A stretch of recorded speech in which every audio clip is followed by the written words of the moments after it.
Jax's revenge domain. We're cutting you loose, old-timer. Your company card is canceled. Figure out how to get home yourself. I read Mason's text message 3 times, standing in that hotel lobby in Monterrey. The marble floor under my boots felt more solid than anything else in my life at that moment. My boss's words glowed on the phone screen. Each word was a punch to the gut. I didn't curse. I didn't throw my phone. I just stood there while people walked past me speaking Spanish and rolling their luggage, living their normal lives while mine was ending. My name is Bryce Thompson. I'm 49 years old. I served 8 years in the Navy before starting my civilian career. I've got a 17-year-old son named Hunter who's a senior in high school, already talking about college applications and wrestling scholarships. His mother Sarah died 3 years ago from cancer. So it's just been us, me and Hunter, figuring things out together ever since. I typed back slowly, carefully. Understood. Thank you for letting me know. Then, I sat down on a leather chair near the entrance and tried to remember how to breathe properly. Let me go back and tell you how I ended up here, thousands of miles from home, holding $40 in my wallet and a text message that basically said 25 years of loyal service meant nothing. I started working at Consolidated Manufacturing right after I got out of the Navy in 1999. They made automotive components, steel brackets, aluminum housings, precision machined parts that go into every car and truck on American roads. I wasn't an engineer or anything fancy. I was a procurement specialist. That meant I found suppliers who could provide the materials we needed at the right price and quality. Steel, aluminum, specialized alloys, whatever our engineers specified. The job paid well enough to buy a house in a decent neighborhood with good schools. Good enough that Sarah could stay home with Hunter when he was little, at least until he started school. Not rich, but solidly middle class. The American dream, you know? And I was good at it. Really good. I could talk to suppliers in different countries and make them understand exactly what we needed. I learned some Spanish, picked up basic Portuguese. I asked about their families. I remembered their kids' names and birthdays. That's how you build trust in this business. You treat people like human beings, not just invoice numbers. My boss for the last 2 years was a guy named Mason Clark, 39 years old, fresh MBA from some fancy East Coast school. Always checking his phone during meetings, always talking about optimization and efficiency metrics and streamlining legacy processes. He got fast-tracked to Division VP because his uncle sat on the board of directors. I don't think he ever spent a day on a factory floor in his life.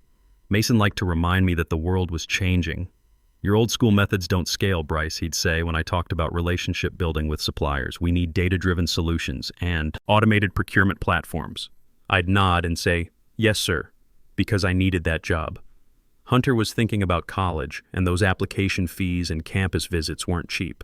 Plus, I was the only parent he had left. So I swallowed everything. Every condescending comment about legacy employees. Every joke about how guys like me were becoming dinosaurs in the modern business world. Every lecture about how the company needed fresh thinking instead of outdated approaches. What choice did I have? I was 49 with a mortgage, a teenage son, and 25 years invested in a company that I thought valued loyalty. 3 months ago, Mason called me into his office.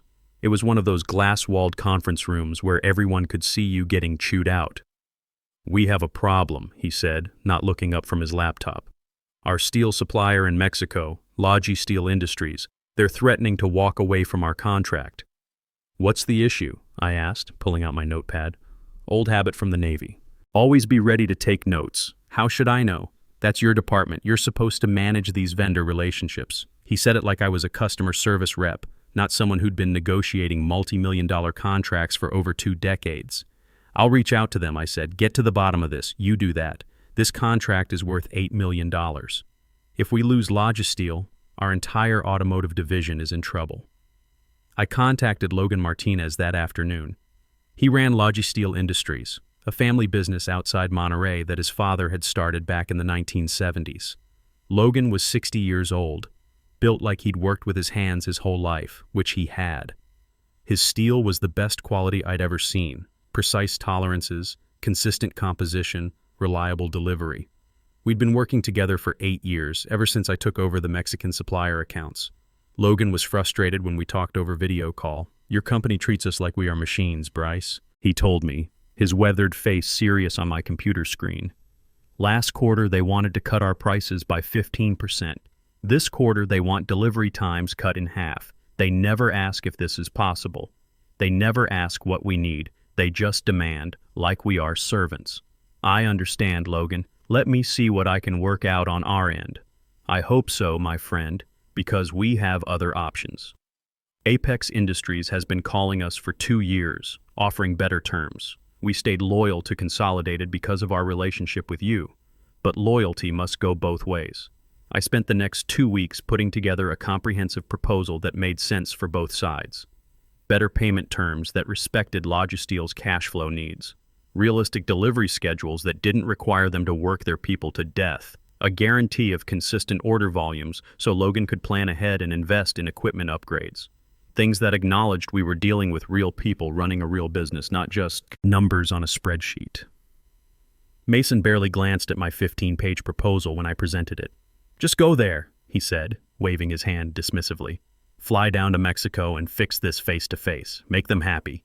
That's what we pay you for." "When?" I asked. "Next week. You'll be there however long it takes. A few weeks, maybe a month, whatever it takes to save this contract." My heart sank. That's a long time to be away from home. Hunter's got his senior year wrestling season starting, and he's waiting to hear back from colleges. "Doesn't your sister-in-law help out?" "Figure it out, Bryce.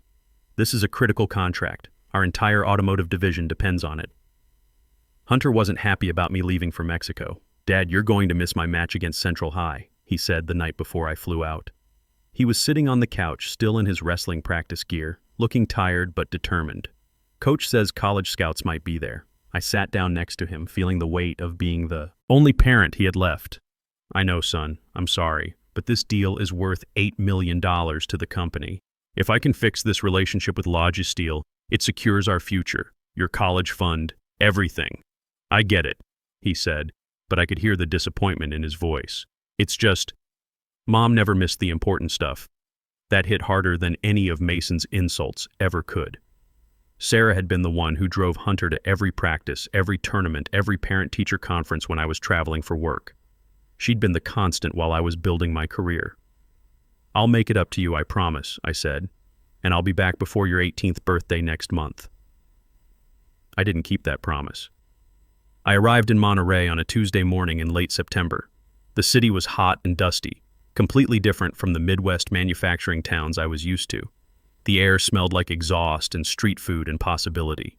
I took a taxi to the hotel Mason's assistant had booked. A decent business hotel, nothing fancy but clean and professional. I met Logan at his facility the next day. Logisteel wasn't in the city center. I had to rent a car and drive about an hour southeast to reach it, through neighborhoods that gradually shifted from urban to industrial to something that felt more like rural Mexico. The building was older but well-maintained, with Logisteel Industries, established 1973, painted in faded letters on the side.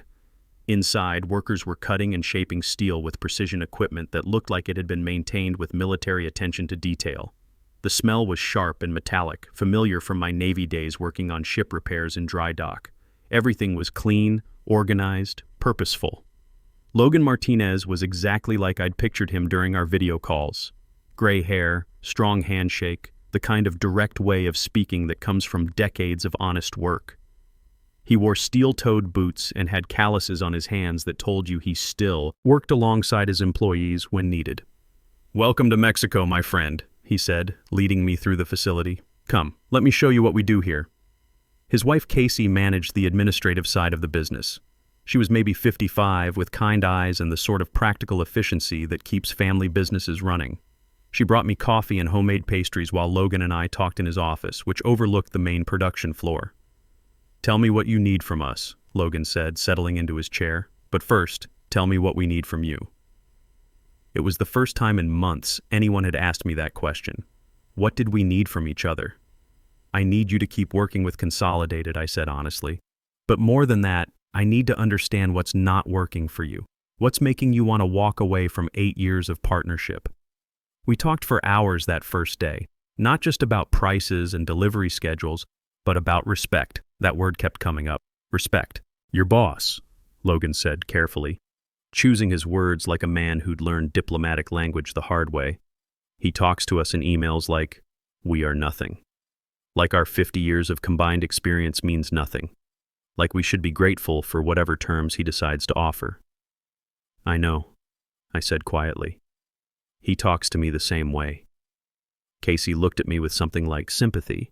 Then why do you stay? Because I have a son to provide for, I said. College applications, wrestling camps, all of it costs money, and I'm the only parent he has left. She nodded slowly. She understood what it meant to be responsible for family. Let me ask you something, Logan said. In the Navy, when you made a commitment to someone, what did that mean? It meant your word was your bond, I said automatically. Honor, commitment, loyalty. You stood by your people and they stood by you. Exactly. That's how business should work too. But your company, they change terms whenever they want. They demand faster delivery, but won't pay for the equipment upgrades that would make it possible. They want lower prices but higher quality. It's not sustainable. Over the next 3 weeks, I built something real with Logan and his family. Not just a business relationship, but a genuine partnership built on mutual respect. We negotiated terms that worked for everyone. I explained what Consolidated's engineers actually needed. Not what Mason claimed they needed, but what the technical specifications really required. Logan explained what his operation could realistically deliver without cutting corners or burning out his workforce. We found middle ground that honored both sides. Better payment terms that respected Logisteel's cash flow. Realistic delivery schedules that didn't require 16-hour days. A commitment to consistent order volumes so Logan could plan investments and keep his people employed year-round. Then Logan started insisting on something unusual. I want you to be our single point of contact, he said, during our second week of negotiations. Not your boss, not anyone else, you. I'm not the decision maker, I said. I'm just the procurement specialist. Then we make you the decision maker for this relationship, Logan said firmly. Every contract modification goes through you. Every change must be approved by you personally. Otherwise, we don't work with Consolidated anymore. I didn't understand why at the time. I thought maybe he just preferred working with me over Mason's abrasive style. Later, I realized he saw something I didn't see yet. He saw that Mason was taking credit for my work, dismissing my expertise, and treating me like a disposable asset.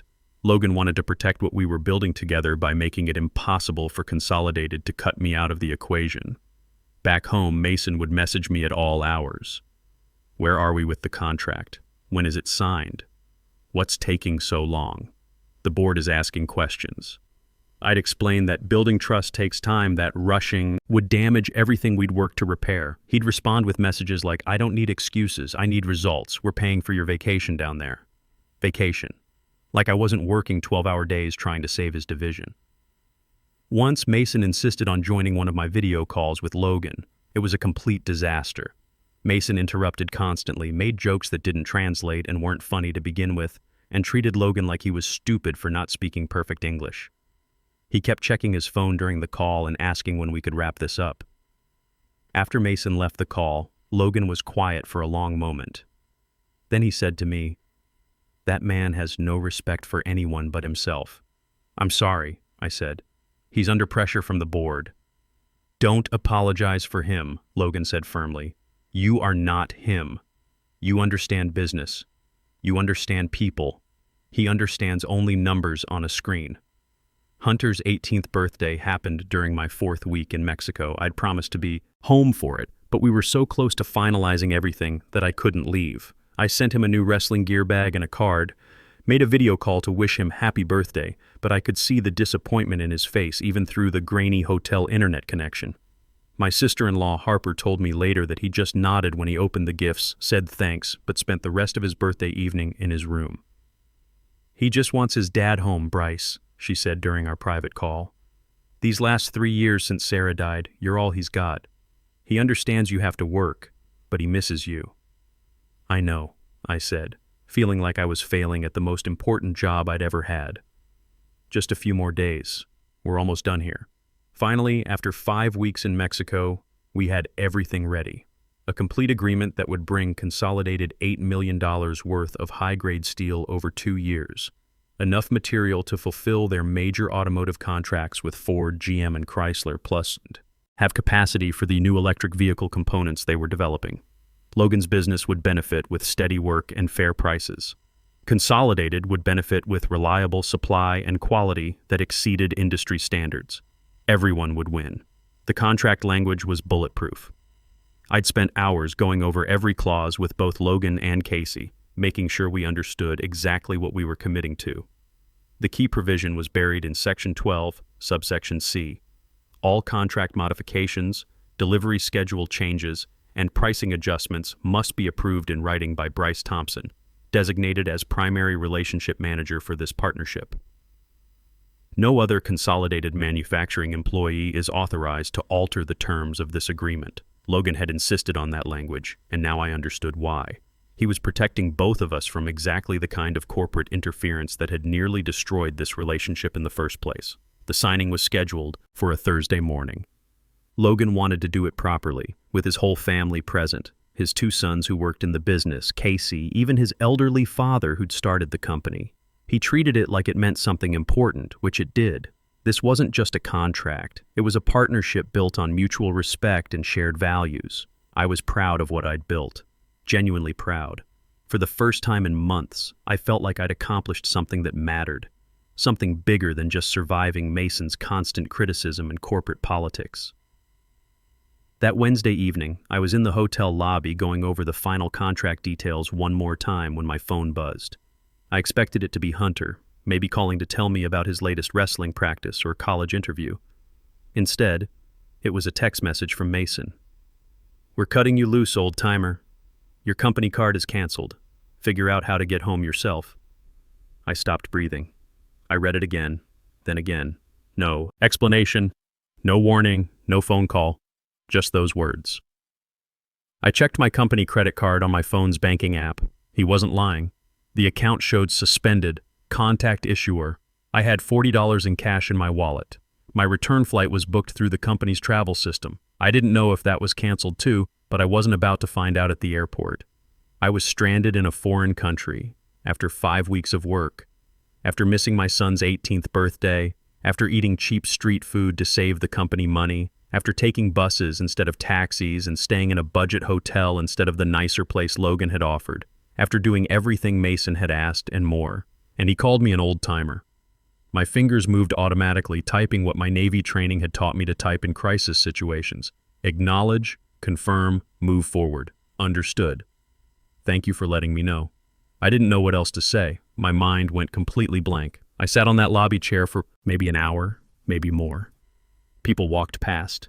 Business travelers, families on vacation, young couples speaking Spanish and laughing about something. Normal people living normal lives while mine fell apart. Hotel staff glanced at me occasionally but didn't say anything. I probably looked like any other businessman having a bad day. I kept thinking about Hunter. How would I get home to him? How would I explain that his father had been thrown away like garbage after 25 years of loyal service? Would I have to ask Harper to wire me money for a ticket? The humiliation of that felt almost as devastating as the text message itself. Then something shifted inside me. Not anger exactly, something colder and more focused. Something that felt like the moment in Navy training when you realize the only way out of a crisis is straight through it. I looked at my briefcase. Inside was the unsigned contract, the one worth $8 million, the one that would save Mason's entire division, the one Logan refused to sign with anyone except me, a detail that was about to become very important. I stood up. I walked out of that hotel lobby. I found my rental car in the parking garage and drove back to Logisteel one last time. It was dark by the time I reached the facility. The main building was mostly empty, but I could see lights on in the administrative offices. Logan and Casey were still there, finishing up paperwork for the next day's signing ceremony. They looked surprised when I walked in. "Bryce," Logan said, rising from his desk, "is everything all right? You look upset." "They fired me," I said. The words came out flat, matter of fact. "My boss sent a text message this evening. Said they're cutting me loose. He canceled my company credit card, told me to find my own way home." Casey's hand went to her mouth. Logan's face went hard in a way I'd never seen before. "After everything," he said quietly. "After 5 weeks. After you worked so hard to build something good." "Yes. How much money do you have?" Casey asked, her voice gentle but practical. $40 cash. That's it. Where will you stay tonight? The hotel. I have enough for maybe one more night. Then I'll figure something out. Logan exchanged one of those looks with his wife that married couples use to have entire conversations without speaking. Then he turned back to me. The signing tomorrow, he said. What do you want to do about it? That was when I realized something crucial. Logan wasn't asking whether the signing would happen. He was asking what I wanted to happen. He was giving me a choice. What do you mean? I asked. This contract, he said, gesturing to the papers on his desk. It's written with your name as the primary contact and approval authority. Consolidated must deal with you personally to get our steel. That language was very specific, very intentional. The weight of what he was saying hit me slowly. The contract wasn't just about me being a liaison. It was legally binding language that made me the required point of contact for the entire partnership. Without me, there was no deal. But I don't work there anymore, I said. Exactly, Logan said, and for the first time that evening he smiled. It wasn't a happy smile. It was something sharper, more purposeful. So why would I sign with them? They'll send someone else, I said automatically. They'll try to renegotiate. Let them try, Logan said. I won't work with them. My family won't work with them. We built this relationship with you, not with that man who treats people like they're disposable. But what about other companies? Don't you have other options?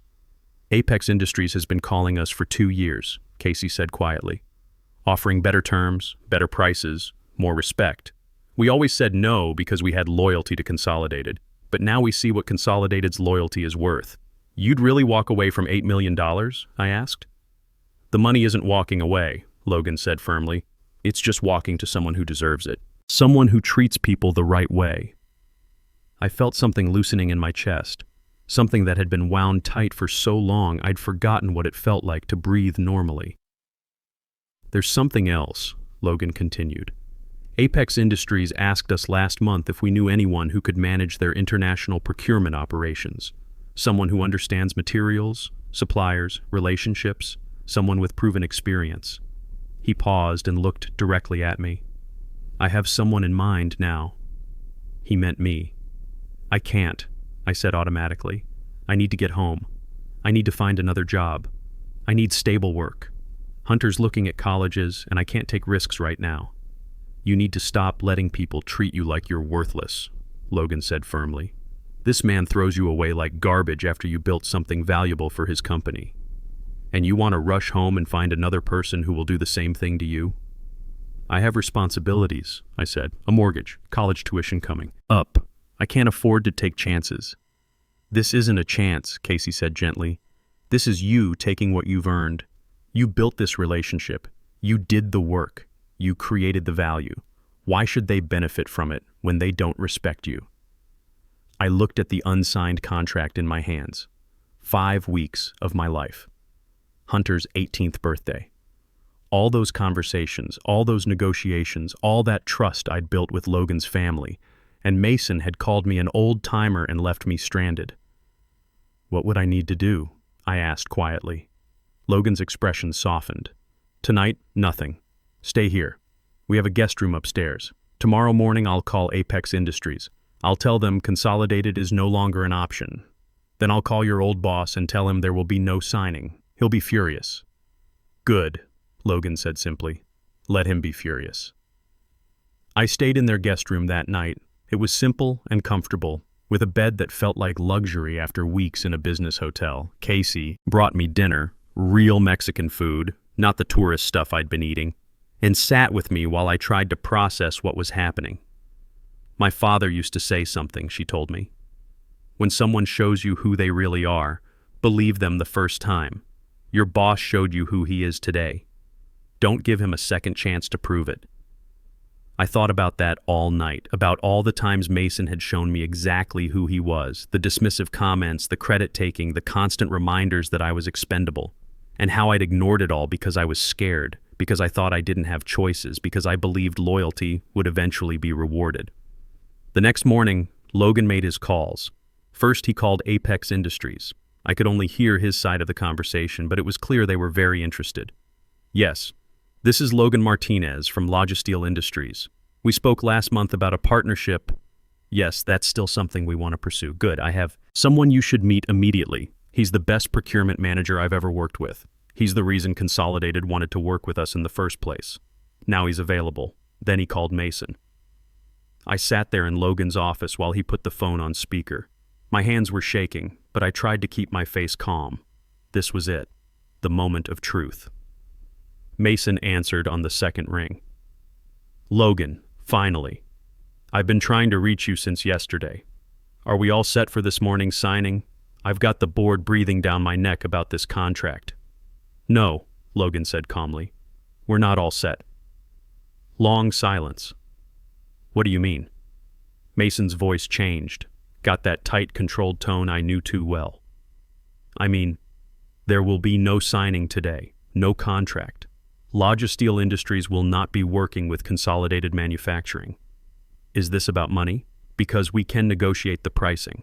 I'm authorized to offer an additional 5% if that's what it takes. This is about respect, Logan said. Something you don't understand. Now wait a minute, I don't know what Bryce told you, but he told me you fired him yesterday, Logan interrupted.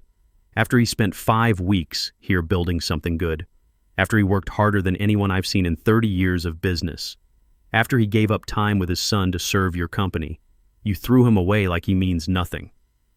That's an internal personnel matter, Mason said, his voice getting defensive. It has nothing to do with our business arrangement.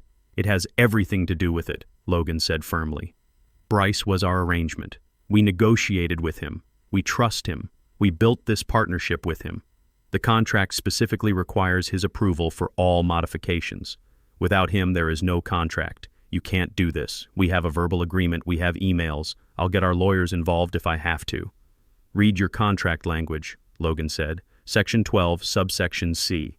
All approvals must come through Bryce Thompson personally. Since you fired Bryce Thompson, you no longer have access to this partnership. This is insane. I'll send someone else. We can renegotiate. We're done negotiating, Logan said. We're going to work with Apex Industries instead. They've been asking us for 2 years. We said no because we were loyal to Consolidated, but Consolidated wasn't loyal to the person who made this partnership possible. Wait, don't hang up. We can work something out. Maybe I was hasty about Bryce. We could bring him back, give him a promotion. Too late, Logan said, and hung up. I just stared at him. My heart was pounding so hard I thought it might break through my ribs. Did you really just... I started. Yes, Logan said calmly. I did. Now let's talk about your new job. Apex Industries wanted to meet me that afternoon. Logan arranged everything. They sent a car service to pick me up. An actual car service, not a taxi or rental car. I'd been pinching pennies for 5 weeks. The Apex headquarters was in the modern part of Monterrey, all glass and steel and professional landscaping. I felt out of place walking in there wearing the same rotation of clothes I'd been cycling through, but the receptionist treated me like I was expected, like I mattered. The person who met me was Quinn Rodriguez, VP of Operations. She was maybe 45, with the kind of confident professionalism that comes from actually knowing your business inside and out. When she shook my hand, she looked me in the eye like she was evaluating me as an equal, not a subordinate. Logan speaks very highly of you, she said after we sat down in her office. He says you're the best relationship manager he's ever worked with. Tell me about yourself. I told her everything, the real version. About Hunter, about working at Consolidated for 25 years, about building supplier relationships, because I actually cared about the people behind the contracts, about being stranded yesterday, and yet being here today instead of on a plane home feeling sorry for myself. Interesting, Quinn said. And yet you're here today, not running home to lick your wounds. Why? Because Logan made me realize something, I said. I'm good at what I do, really good, and I'm tired of people who can't see that, or worse, people who see it but don't value it. Quinn smiled. Logan says you personally negotiated an $8 million partnership. Is that accurate? Yes. Built from scratch over 5 weeks. Can you do that again for us, but faster because you won't be starting from zero trust? Yes, I said, and for the first time in years, I felt completely confident saying it. Then, let's talk about what you need. Salary, travel arrangements, flexible schedule because you have a son finishing high school. All of it. What would make this work for you? No one had ever asked me that before. What I needed. What would make things work for me? I told her about needing to be home for Hunter's final wrestling season and graduation, about wanting compensation that reflected my 25 years of experience, about needing respect and autonomy to build relationships properly, about wanting to create something that would last. Done, Quinn said. All of it. When can you start? I need to get home first, I said. See my son, handle some personal business. Then I can come back and start fresh. We'll arrange your flight today. When you're ready to return, we'll cover everything, housing, transportation, whatever you need to succeed. The flight home was the best 6 hours I'd spent in months. I called Hunter from the airport and told him I was coming home, told him everything was going to be different now. Harper picked me up, took one look at my face and said, "Something big happened." I told her the whole story during the drive home. She kept glancing at me like she was checking to make sure I was real. "So they just," she said slowly, "threw away their best employee, and now you have a better job with their biggest competitor?" "I didn't plan it that way," I said, "but sometimes the universe has a sense of justice." Hunter was waiting on the front porch when we pulled into the driveway. He gave me the kind of hug that reminded me why everything I'd been through was worth it. "Dad," he said, "you look different. Happier." "I am happier," I said, "and I'm never going to miss another important event in your life. That's a promise I'm going to keep." 6 months later, I was Apex's VP of International Procurement, making more money than I'd ever imagined. Hunter got into his first-choice college on a partial wrestling scholarship, with the rest covered by my new salary and benefits. Logan and Casey became like family to us. Hunter calls them Grandpa Logan and Grandma Casey. Meanwhile, Consolidated Manufacturing collapsed exactly as Logan had predicted. Without Logisteel's reliable supply chain, they couldn't fulfill their automotive contracts. Quality problems led to returns, penalties, and canceled orders. Mason tried everything, begging Logan to reconsider, offering more money, even flying down to Mexico personally. Logan told him the same thing every time. "You had the best procurement manager in the industry. You called him an old-timer and threw him away. Why would I trust your judgment about anything?" 8 months after that text message, Consolidated filed for bankruptcy. Mason lost his job when the automotive division was sold off in pieces. Last I heard, he was working for a small parts supplier in Ohio, making a fraction of his old salary, his fancy MBA worthless without the uncle's connections to protect him. I don't celebrate other people's failures, but I do appreciate when consequences match choices. At Hunter's high school graduation, Logan flew up to attend the ceremony. During his speech, Hunter thanked his mom for teaching him about love and his dad for teaching him about integrity. My father showed me that sometimes the most important thing you can do is walk away from people who don't value what you bring to the table. So that's my story. That's what happened when my boss called me an old-timer and left me stranded in Mexico. I didn't destroy him. I just stopped saving him from his own poor judgment. Sometimes the best revenge isn't about what you do to someone else. It's about what you finally do for yourself. When you know your worth and demand that others recognize it too, the world has a way of rearranging itself in your favor.